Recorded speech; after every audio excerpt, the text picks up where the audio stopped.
हटो ए दुश्मन मिल्लत, पाकिस्तान हमारा है। लब्बैक या रसूल अल्लाह, लब्बैक या रसूल अल्लाह, लब्बैक या रसूल अल्लाह, लब्बैक या रसूल अल्लाह। अल फतहु लना, अल फतहु लना, अल फतहु लना, अल फतहु लना। पाकिस्तान बनाया था, पाकिस्तान बचाएंगे,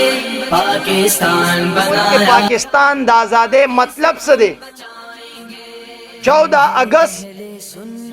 द मुल्क पाकिस्तान दा आजादे मतलब दा दे चकल दा मुल्क पाकिस्तान आजादे दो द दे द पारा मोमिनानो मुसलमानानो ढेर लुई कुर्बाने वर्कड़ी दी। तारीख गवाह दी 20 लाख मुसलमानानो द दे मुल्क पाकिस्तान दा आजादे द कुर्बाने वर्कड़ी शहादतुने वर्कड़ी और दगरंगा 2 करोड़ मुसलमानानो द मुल्क पाकिस्तान दा आजादे द पारा खपल कुरन प्रीखी दी द दे द पारा ची मुंग तो यो आजाद इस्लामी मुमलिकत इस्लामी मुल्क राता मिलौशी नो 2 करोड़ मुसलमानानो खपल कुरन प्रीखो दो और द मुल्क पाकिस्तान दा आजादे द पारा द इस्लामी निजाम दरातलो द पारे दग कुर्बान दा आजादवलो प कुर्बानों के 90,000 जनानो खपल इज्जतुना तार तार शिवी द दे द पारा ची मुंगता यो इस्लामी निजाम यो इस्लामी मुल्क मुंगता मिलौशी द दे मुल्क पाकिस्तान दा आजादोलो द पारा दुमर लुई लुई कुर्बाने मोमिनान मुसलमानान वर्कड़ी द दे मतलब दा न दे चे ते लकुना करोड़ों मुसलमानान कुर्बाने वर्के चे 14 अगस्त मुंग बिया दागे द 14 अगस्त पौरस बांधे बिया मोमिनान मुसलमानान गाने बजाने औरी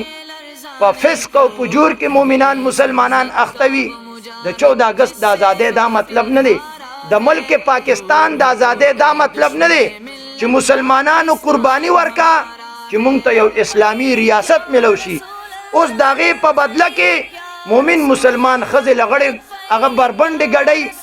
और नौजवानान पजान बांधे किस्मा किस्म नखरियों की डोल सुरना गाने बजाने और आगा कारुना के च शैतान खुशहाली रबते न पे खफकीगी द मुल्क पाकिस्तान दा आजादोलो मतलब दा न दे द मुल्क पाकिस्तान दा आजादोलो मतलब दा दे च दल तबा शरीयत मुतहरा आगा बपके नाफिज कीगी द रसूल पाक अलैहि सलाम द सुन्नत नबवी परचम वलम और झंडा बपके उचतीगी द मुल्क पाकिस्तान दा आजादे दो दा मतलब दे दा मतलब न दे च सोक दलता पखत में नबूवत बांधे डाका गुरजई मुल्क पाकिस्तान के बागत इज्जत मिलावीगी। पाकिस्तान चे आजाद चवे द दे खबर द पारा दे च दलता के बा खत्म नबूवत द दे मसले दिफा बकीगी। मुल्क पाकिस्तान चे आजाद चवे द दे द पारा च दे के बाद द मस्जिदनो अगर एहतराम पाती कीगी द दे द पारा द मुल्क पाकिस्तान न दे आजाद चवे च दलतबा द मस्जिदनो बेहुरमती कीगी। मुल्क पाकिस्तान द दे द पारा आजाद चवे च यो कसरो लगी बदबख्ता द दुआनो जानो द सरदार आकाए नामदार शान अकदस के नाजेबा अल्फाज इस्तेमाल की। मुल्क पाकिस्तान द दे द पारा आजाद चवे च दगा गुस्ताख लब सजा वर्कुल कीगी और गाजी लब इज्जत वर्कुल कीगी। मुल्क पाकिस्तान द दे द पारा न दे आजाद चवे च दगा गुस्ताख लबा प्रोटोकॉल वर्कुल कीगी और दगा गाजी ब पदार कीगी द दे द पारा दा मुल्क पाकिस्तान न दे आजाद चवे। मुल्क पाकिस्तान द दे द पारा आजाद चवे यो कस द सहाबो पशान के नाजेबा अल्फाज इस्तेमाल कर दलबा सजा मिलावीगी। यो कस द अहले बैत पशान के नाजेबा अल्फाज इस्तेमाल कर दलबा सजा मिलावीगी। मुल्क पाकिस्तान द दे द पारा च मोमिनानो मुसलमानानो ता यो आजाद रियासत मुल्क मिलौशी चिपागे की शरीयत मुतहरा नाफिज कीगी कि सुन्नत नबवी बेरगो परचमो झंडा पर मुल्क पाकिस्तान दा मतलब दे द दे वजना खपल बचोता झंडे अगश्तल बीजुना अगश्तल द दे पजे बांधे खपल बचोता यो 15 मिनटा वख वर कवल पकार दी द दे द पारा द दे द्रियो सवालुनो द पारा च खपल बचोता वही چې دا ملک پاکستان د څه دپاره جوړ شوی د نظام مصطفی د سنت نبوي د بیرغ د بلندولو دپاره دا ملک پاکستان جوړ شوی د بچو ته د دې خبرې جواب ښودل پکار دی ملک پاکستان د څه دپاره جوړ شوی. دویم نمبر سوال خپلو بچو ته دا ښودل پکار دی چې دا ملک پاکستان به خپل مقصد ته څنګه رسیږي. او دریم نمبر سوال خپل بچو ته په دې باندې پویول پکار دی مشر ته خپل کشران پویول پکار دی عالم ته خپل شاگردان پویول پکار دی چې ملک پاکستان د کم مقصد دپاره جوړ شوی دی هغه مقصد ته رسیږي په دې کې رکاوټ څوک کم خلک دی ملک پاکستان چې خپل مقصد ته نه رسیږي په دې کې کم خلک رکاوټ دی.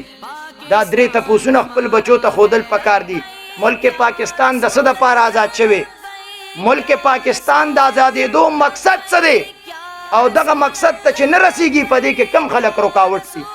دې باندې خپل کشران خپل بچي خپل ماته دا پویول پکار دي.